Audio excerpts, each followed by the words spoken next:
हमने moments calculate कर लिए टोटल समेशन ऑफ मोमेंट्स करके 62.5 प्लस 125.2 माइनस 125.2 281.5 माइनस 281.5 प्लस 234.3। इनका यूनिट हमारे पास होगा किलो न्यूटन्स मीटर जो यहाँ पे चल रहा है। ठीक है।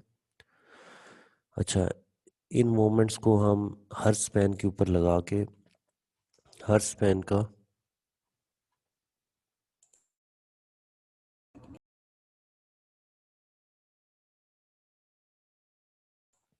हर स्पैन पे जब हम मोमेंट लगाएंगे तो हर स्पैन पे मोमेंट लगा के हम इधर हर स्पैन में जो शेयर फोर्सेस बननी है वो हम कैलकुलेट कर लेंगे। एंड शेयर्स जो होती है वो कैलकुलेट कर लेंगे। तो यहाँ पे आएगी 15.6 डाउनवर्ड, यहाँ आएगी 15.6 किलो न्यूटन अपवर्ड। यहाँ पे ये मोमेंट लगाए, अब ये देखें 125.2 नेगेटिव है C D member B C में देखें तो ये हमारे पास माइनस 125.2 है, तो ये लगा हुआ नेगेटिव काउंटर क्लॉकवाइज। ये हमारे पास प्लस 281.5 है सी बी पे, तो यहाँ पर ये क्लॉकवाइज लगा हुआ है। और सी टी पे हमारे पास माइनस 281.5 है, वो यहाँ पर काउंटर क्लॉकवाइज लगा हुआ है। ठीक है। और डी सी में हमारे पास प्लस 234.3 है, वो हमारे पास क्लॉकवाइज लगा हुआ है। ठीक है। और सिमिलरली यहाँ पे देखें प्लस 62.5 है, यहाँ पे ये क्लॉकवाइज लगा हुआ है। यहाँ प्लस 125.2 है, ये भी क्लॉकवाइज लगा हुआ है। ठीक हो गया। तो ये मोमेंट्स पहले इस तरह पुट लगा लिए। उसके बाद एंड शेयर्स फाइंड आउट करने के लिए इक्विलिब्रियम की इक्वेशंस के थ्रू आप इसको फाइंड आउट करोगे। लास्ट टाइम भी आप कह रहे थे हम कर लेंगे अभी या सॉल्व जी करेंगे? सर, यस ये सर। कर। कर लेंगे। तो करके ना आपके पास जो सम में आंसर आएगा वो आएगा प्लस 15.6। यहाँ पे अपवर्ड आएगा, यहाँ पे डाउनवर्ड 15.6 आएगा। यहाँ 107 किलो न्यूटन पॉजिटिव आएगी तो वो अपवर्ड है। यहाँ भी 133 किलो न्यूटन पॉजिटिव आएगा, ये भी अपवर्ड हो जाएगा। इसको सॉल्व करेंगे तो 113.9 किलो न्यूटन अपवर्ड पॉजिटिव आएगा अपवर्ड। और ये प्लस 119.1 आएगा तो ये भी अपवर्ड शो करेंगे। ठीक है। इसका खाली नेगेटिव इसकी वैल्यू आएगी। इसकी बेस पे शेयर फोर्स डायग्राम बनेगी। ठीक है। और शेयर फोर्स डायग्राम बनाने के बाद इसकी बेंडिंग मोमेंट डायग्राम ये बनेगी। तो ये क्वेश्चन जब आपको मिलेगा तो आपने क्या करना है, ऐसे क्वेश्चन का सबसे पहले आपने मोमेंट्स कैलकुलेट करनी है मोमेंट डिस्ट्रीब्यूशन मेथड से सम सारा करके, फिर आपने उसके एंड शेयर्स निकालने हर स्पैन के। उसके बाद उसकी शेयर फोर्स डायग्राम बनानी है और आखिर में बेंडिंग मोमेंट डायग्राम। ठीक है। तो इस तरह आपके पास इनडिटर्मिनेट स्ट्रक्चर का आप शेयर फोर्स डायग्राम और बेंडिंग मोमेंट डायग्राम निकाल के आपको पता चल जाता है कि इसके अंदर ये कैसे मोमेंट्स डिस्ट्रीब्यूट हो रही है। तो ये बना लेंगे bending moment diagram. Yes sir. इसकी शेयर फोर्स डायग्राम जो बनेगी ना वो यूं बनेगी। ठीक है। मेंबर ए बी में, बल्कि इसका कंसेक्टिव बनाए आप। ये आपके पास पहले एक स्ट्रेट लाइन आएगी।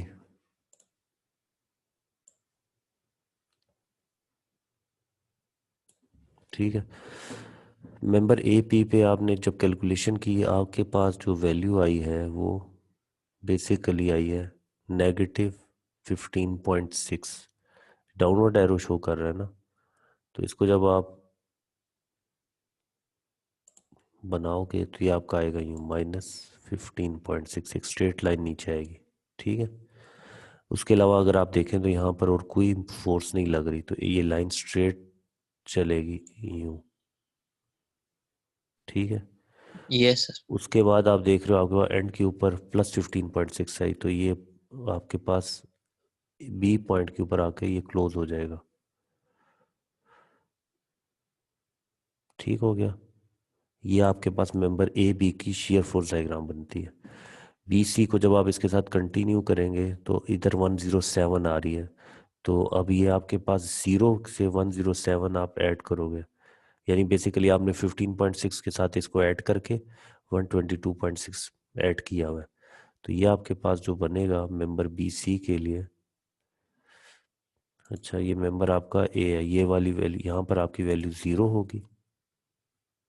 ये जो लेंथ अगर आपका हो तो ये 0 लेंथ है।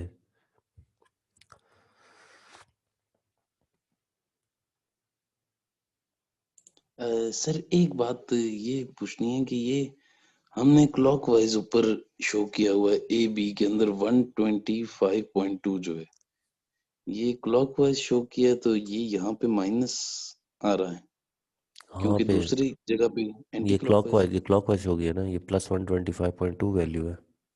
जी सर बिल्कुल।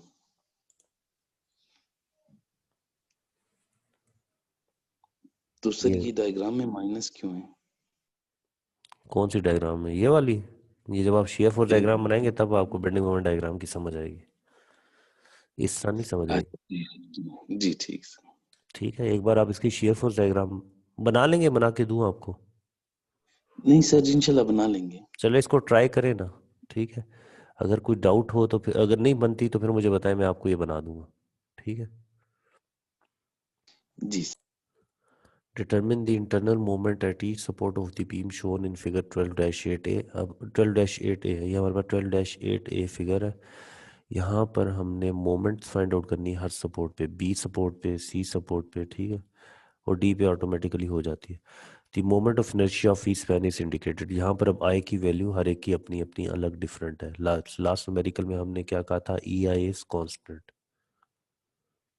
यहाँ पर इसने कहा था ई आई इज कॉन्स्टेंट 12.1 न्यूमेरिकल में।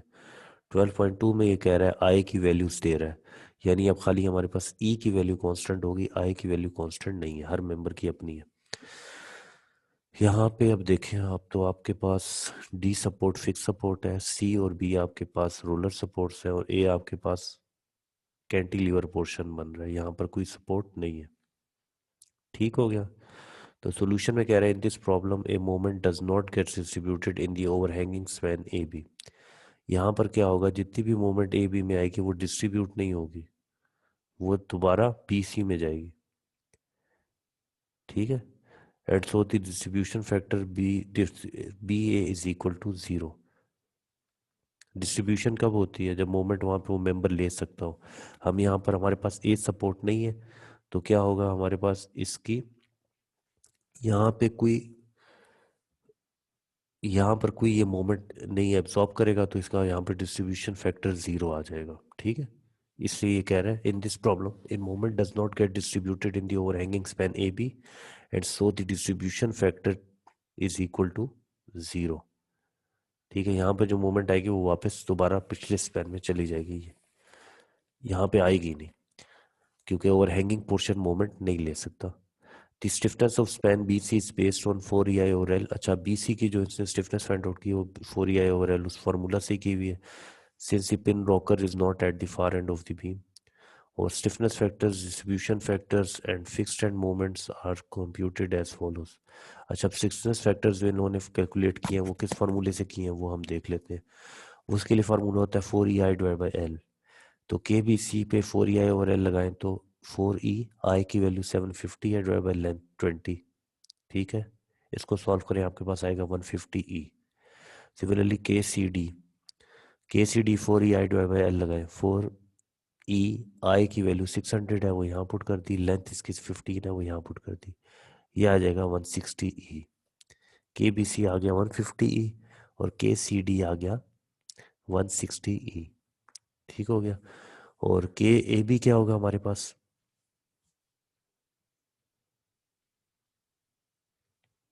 सर के भी तो जीरो होगा ना? Zero sir, zero. उसकी अपनी वैल्यू होगी स्टिफनेस की, मगर क्या होगा, डिस्ट्रीब्यूशन फैक्टर उसका 0 है, क्योंकि ओवरहैंगिंग पोर्शन है।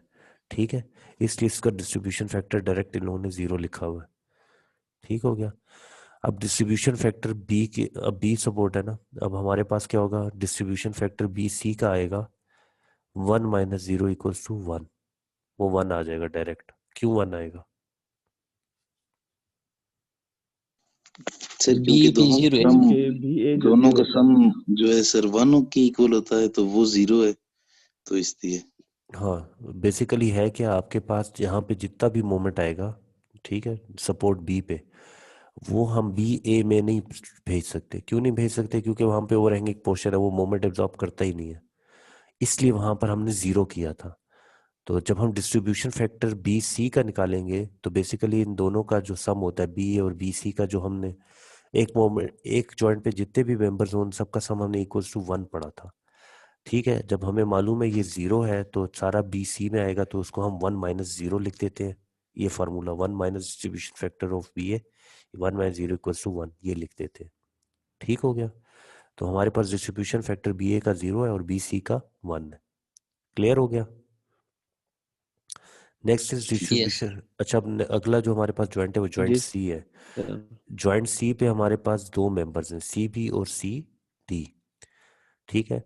मेंबर सी बी के लिए डिस्ट्रीब्यूशन फैक्टर फाइंड आउट करने के लिए हम क्या करेंगे, K C B divide by, formula मालूम याद है ना सबको। अगर मेंबर सी बी का distribution yes factor sir. Find out करना है तो के सी बी डिवाइड बाय के सी बी प्लस के सी डी। तो ये हमारे पास आ जाएगा के सी बी की वैल्यू,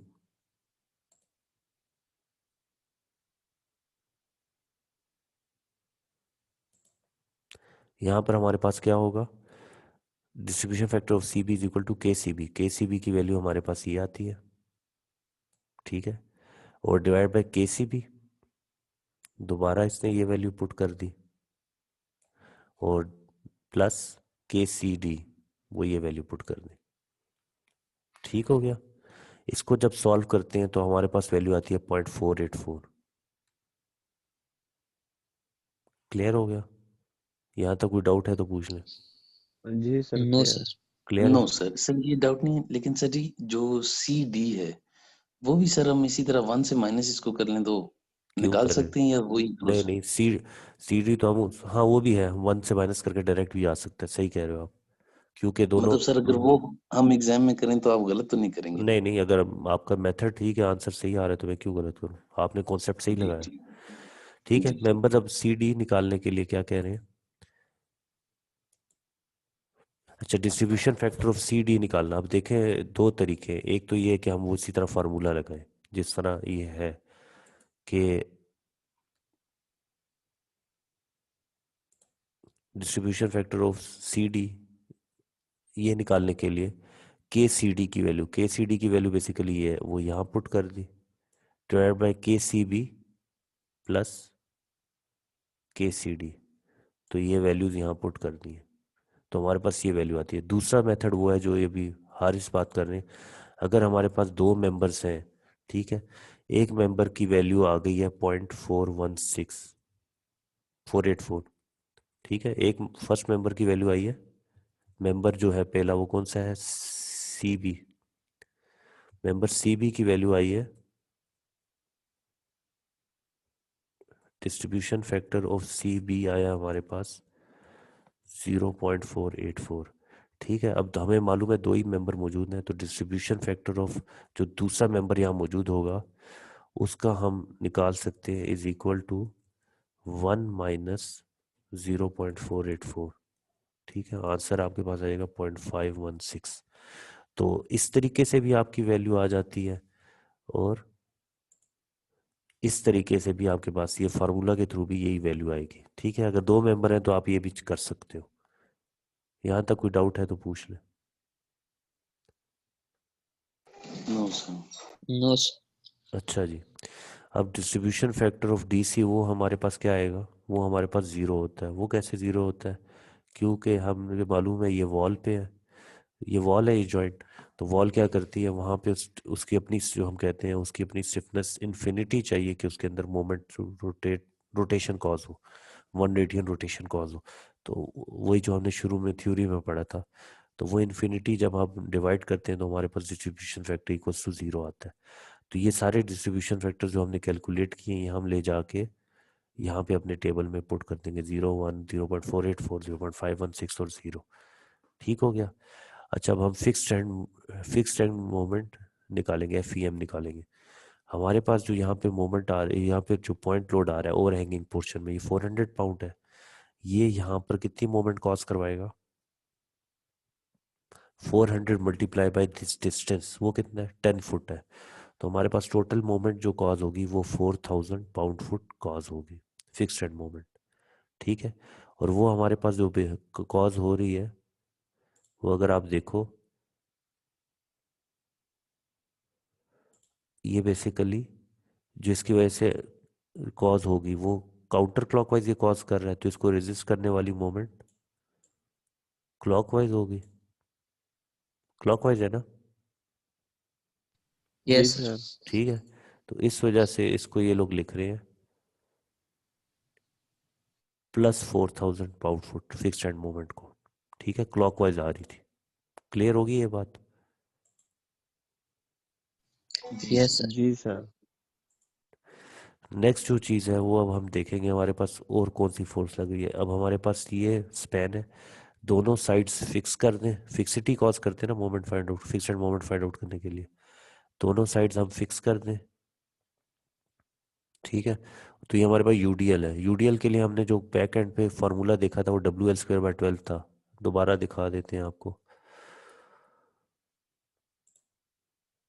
ठीक है, यूडीएल लगा हो फिक्स एंड हो तो हमारे पास WL²/12 ये आ जाता है। तो ये हम यहाँ पर WL²/12 इधर पुट करेंगे तो हमारे पास ये बन जाएगा सॉल्व करने से 2000 पाउंड फुट आएगा। अच्छा, मेंबर BC में अगर हम देखें तो जो फिक्स एंड मोमेंट कॉज होती है वो क्या करती है, वो यहाँ पे अगर हम इसको फिक्स एंड मोमेंट कैसे आएगी, पहले तो हम इसको फिक्सिटी शो करेंगे। ये मेंबर फिक्स हो गया। ठीक है,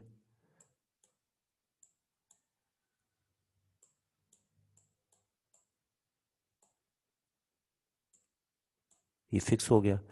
अच्छा, इसकी जो मोमेंट रेजिस्टिंग मोमेंट आएगी वो क्या होगी, वो हमारे पास आएगी इस पोर्शन में यूं आएगी।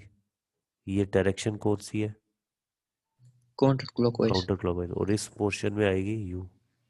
और ये डायरेक्शन कौन सी है, क्लॉकवाइज क्लॉकवाइज। तो ये जो वो मेंबर है, ये मेंबर BC है, इसकी नेगेटिव वैल्यू आएगी। और जो नेक्स्ट मेंबर है वो मेंबर CB है, उसकी वैल्यू हमारे पास पॉजिटिव होगी। पॉजिटिव तो मेंबर BC की वैल्यू नेगेटिव है और मेंबर CB की वैल्यू पॉजिटिव है। क्लियर है ये बात? ठीक है, मेंबर BC की वैल्यू क्या आ रही है, काउंटर जी क्लॉकवाइज, सर। तो आप देखोगे ये नेगेटिव आ रही है। और मेंबर CB की वैल्यू हमारे पास क्लॉकवाइज आ रही है, तो आप देखोगे ये पॉजिटिव आ रही है। यहाँ तक कोई डाउट नहीं है तो हम आगे चले। No sir. नहीं है सर। अच्छा, these values are listed on the fourth line of the table figure 12-8b। हमारे पास ये फिगर 12-8b है, इसमें इसमें यहाँ पे ये वैल्यूज पुट हुई हुई है। सबसे पहले जॉइंट है BCD। ठीक है, जॉइंट है इसलिए नहीं लिखा कि वहाँ पे मोमेंट आएगा ही नहीं, ओवरहैंगिंग पोर्शन है, यहाँ पे मोमेंट जो होगा वो सारा इस पैन में अगली अगली तरफ ट्रांसफर हो जाएगा, यहाँ पे आएगा ही नहीं, इसलिए यहाँ पे इन लोगों ने लिखा ही नहीं है। ठीक है, joint B, joint C, joint D। अच्छा जी, मेंबर जो है हमारे पास जॉइंट B पे BC है, C के ऊपर CB है और CD है और D के ऊपर DC है। ठीक है, जॉइंट B के ऊपर BC है, BA तो हम करेंगे ही नहीं, और यहाँ पर CB और CD है और यहाँ पर DC है, वो इसने यहाँ पे लिख दिया। अब हर एक के हमने डिस्ट्रीब्यूशन फैक्टर्स निकाले थे। जो हमारे पास ये जो पहला था ये वाला पोर्शन, इसमें हमारे पास डिस्ट्रीब्यूशन फैक्टर 0 आया था। ठीक है, वो यहाँ पे 0 लिख दिया। BC में हमारे पास डिस्ट्रीब्यूशन फैक्टर क्या आया था, 1 आया था, ये वाला। ठीक है, डिस्ट्रीब्यूशन फैक्टर BC वो हमने यहाँ पे 1 लिख दिया। नेक्स्ट हमारे पास डिस्ट्रीब्यूशन फैक्टर CB है, ये 0.484 आया है, वो हमने यहाँ पे लिख दिया। और डिस्ट्रीब्यूशन फैक्टर CD 0.516 आया है, वो हमने यहाँ पे लिख दिया। और डिस्ट्रीब्यूशन फैक्टर DC हमारे पास 0 आया है, वो हमने यहाँ पे लिख दिया। यहाँ तक कोई डाउट है तो पूछ ले। नो सर अच्छा जी, अच्छा, फिक्स्ड एंड मोमेंट हमारे पास BA में आया था 4000 पाउंड फुट पॉजिटिव, तो हमने यहाँ पर BA, यहाँ BA लिखा होगा, यहाँ 4000 लिख देंगे। ठीक है, और जो हमारे पास नेक्स्ट फिक्स्ड एंड मोमेंट आया था BC में -2000 आया था, वो हमने यहाँ पे -2000 लिख दिया। और जो हमारे पास फिक्स्ड एंड मोमेंट CB में आया था +2000 आया था, वो हमने यहाँ पे +2000 लिख दिया। यहाँ तक कोई डाउट है तो पूछ ले। No sir. सर नहीं ठीक है, यहाँ पे जो आपका लिखा होगा ये BA मेंबर है। अच्छा, अब जॉइंट B पे अगर हम देखें तो हमारे पास टोटल मोमेंट कितना है,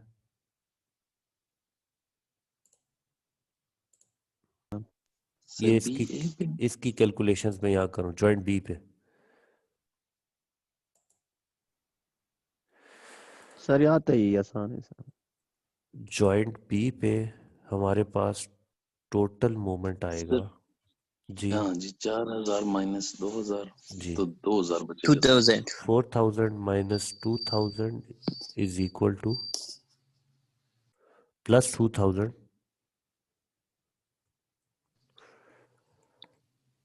यूनिट क्या यूज हो रहा है, kilo newton metre? No sir, pound feet नहीं। पाउंड फीट है। जी सर, मेरे ख्याल में। पाउंड फुट है, ठीक है। तो हमारे पास यहाँ पर जब सॉल्यूशन करेंगे तो हमारे पास यहाँ वैल्यूज आएंगी, ठीक है। इसका आ जाएगा प्लस 2000 पाउंड फुट। अच्छा जी, जॉइंट बी के ऊपर ये हमने लॉकिंग के थ्रू किया था, जब हमारे पास यहाँ पे जो लॉकिंग की वजह से मोमेंट आया प्लस 2000 पाउंड फुट आया। अच्छा, अनलॉकिंग के लिए जो बैलेंसिंग मोमेंट बनेगा वो क्या होगा? -2000 वो आ जाएगा इसके ऑपोजिट साइन के साथ, -2000 पाउंड फुट, ठीक है। ये आपके पास बैलेंसिंग मोमेंट आ गया। अच्छा, इसको अगर देखें हम तो हमारे पास यहाँ पे डिस्ट्रीब्यूशन फैक्टर 0 है तो यहाँ पे जाएगा ही नहीं। यहाँ पर 1 है तो ऑटोमेटिकली वो -2000 इसी पोर्शन में ही आ गया, ठीक है। ये जो नीचे -2000 आया वो यहाँ से आया। क्लियर होगी ये बात? जी सर। Yes sir. क्लियर है सबको? जी सर। अच्छा, ये इस तरह -2000 आ गया। अब हमारे पास जॉइंट सी बी में कितना मोमेंट है? 2000 मौजूद है। इसके अलावा और कोई मोमेंट यहाँ मौजूद नहीं है। तो ये 2000 जो है ये सी बी और सी डी दोनों में, जॉइंट सी पे 2000 प्लस 2000, तो इसको बैलेंसिंग मोमेंट आ जाएगा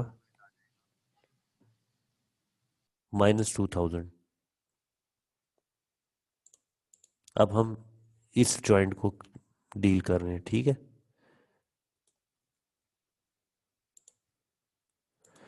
टोटल मोमेंट कितना है?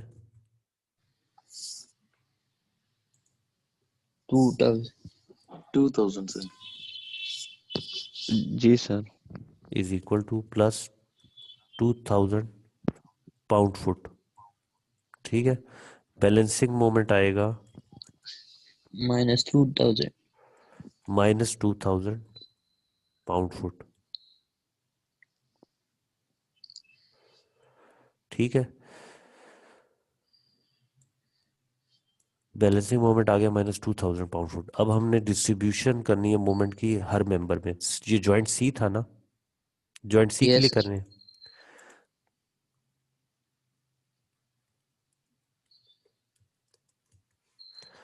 तो हमारे पास moment in members C B आएगा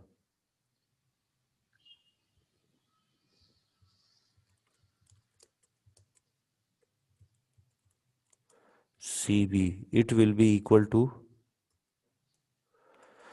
जो मोमेंट हमारे पास आया balancing moment -2000 multiply by distribution factor of 482 C B, ठीक है। तो इसको जब आप सॉल्व करोगे आपके पास आएगा is equal to -2000 multiply by 0.484, यही चीज है ना। तो इसको जब आप सॉल्व जी करेंगे आपके पास इक्वल्स टू वैल्यू आएगी -968 पाउंड फुट, ठीक है। ये हमारे पास आ गया moment in member C B -968.4 pound foot, ये हमारे पास यहाँ पे आ गया। सिमिलरली हम जब कैलकुलेशन करेंगे मेंबर सी डी के लिए तो वो आ जाएगा distribution factor of moment multiply by distribution factor of C D. Distribution factor of C D हमने जो कैलकुलेट किया था वो 0.516 था। इसको जब 2000 से मल्टीप्लाई करेंगे तो आपके पास आ जाएगा -1032 पाउंड फुट, ठीक है। तो ये हमने यहाँ पे पुट कर दिया। यहाँ तक कोई डाउट है तो पूछना। No no sir. क्लियर है सर। अच्छा जी, फिर क्या हुआ? फिर वही जो पुराने ऑपरेशन हैं वही कर रहे हैं। सी बी जो मेंबर है वो बेसिकली अगर हम देखें किसके साथ कनेक्ट है, C B member B C के साथ कनेक्ट है। तो यहाँ से जो मोमेंट आई, जो यहाँ पे आई थी मोमेंट, वो बी सी में कैरी ओवर हो जाएगी। वो कितनी है? इसका हाफ होगी। -968 मल्टीप्लाई बाय +1/2, हाफ आगे -484। और जो सी डी मेंबर है इसको अगर हम देखेंगे किसके साथ कनेक्टेड है, सी डी मेंबर, ये सी डी मेंबर ये डी सी के साथ कनेक्टेड है। तो यहाँ पे जितनी भी मूवमेंट आई है वो कैरी ओवर होकर डीसी में आएगी, वो इसका हाफ आ जाएगी -516। क्लियर हो गया सेम है सर। जी? सर जी ये एक बात है कि ये इसका ऊपर डिस्ट्रीब्यूशन फैक्टर 0 है तो हाँ जी, सर मतलब अच्छा फिर भी आधी वो हो जाती है। ठीक है सर जी, जी ठीक है सर। कैरी ओवर हुआ है ना, कैरी ओवर होते ही हमेशा +1/2 है। जी सर बिल्कुल ठीक।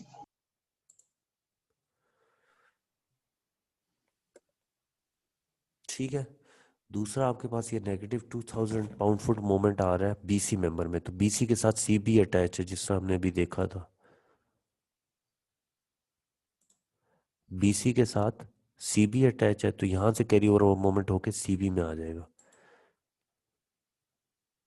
ठीक है, बीसी से मोमेंट कैरी ओवर होके सीबी में आ गया, तो -2000 से -1000।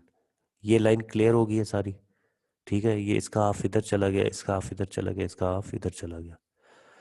फिर ये दोनों मोमेंट्स हमारे पास, अच्छा जॉइंट बी पे जो कितना मोमेंट है -484, इसका हम +484 लेके बीसी में उतना ही चला जाएगा, क्योंकि हमारे पास यहाँ पे ओवरहैंगिंग पोर्शन है, यहाँ पे मोमेंट नहीं आ सकता। सिमिलरली -1000 का बैलेंसिंग मोमेंट +1000 हो जाएगा, उसका जब आप इससे मल्टीप्लाई करेंगे ये +484 आएगा, इससे मल्टीप्लाई करेंगे +516। इसका हाफ यहाँ कैरी ओवर हो गया, इसका हाफ यहाँ कैरी ओवर हो गया, इसका हाफ यहाँ कैरी ओवर हो गया। ठीक है, तो इसको इस तरह फर्दर सॉल्व करते सर ये जाएंगे। सेम स्टेप है सर, ये आता सेम है। स्टेप है, तो यहाँ पे आपके पास 4000 ओके पाउंड फुट आएगा, यहाँ पे -4000 आएगा, यहाँ 587.1, यहाँ -587.1, यहाँ -293.6। ठीक है, सिमिलरली इन्हीं को आप इधर ये देखें, अभी +4000 है, ये ओवरहैंगिंग पोर्शन में इस साइड पे लग रहा है, मेंबर बी ए में। मेंबर बी ए बनता है ना ये वाला, इस ओवरहैंगिंग पोर्शन में 400 पाउंड फुट मूवमेंट ये लग रहा है, 10 फुट डिस्टेंस है, तो यहाँ जो मूवमेंट आएगा वो +4000 आएगा, वो इसने यहाँ पे ये शो किया हुआ है। ठीक है, सिमिलरली मेंबर बी सी में हमारे पास जो मूवमेंट आ रहा है -4000 है, वो इसने यहाँ पे काउंटर क्लॉकवाइज शो किया हुआ है। ठीक है, मेंबर सी बी में हमारे पास जो मोमेंट है वो 587.1 पॉजिटिव है, तो यहाँ क्लॉकवाइज शो किया हुआ है। ठीक है, और मेंबर सी डी में हमारे पास जो मोमेंट है वो -587.1 है, वो हमने यहाँ पे काउंटर क्लॉकवाइज शो किया हुआ है। और यहाँ जो मोमेंट आ रहा है डीसी में ये -293.6 है, वो इसने यहाँ पे यूँ शो किया हुआ है। क्लियर हो गया?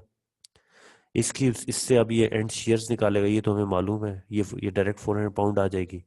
इन मोमेंट्स को इसके साथ आप करके इक्वेशंस ऑफ इक्विलिब्रियम लगा के आप एंड शेयर्स निकाल जी लें। Sir clear. एंड शेयर से सर आप जी शेयर फोर्स डायग्राम और फिर बेंडिंग मोमेंट डायग्राम बना लें।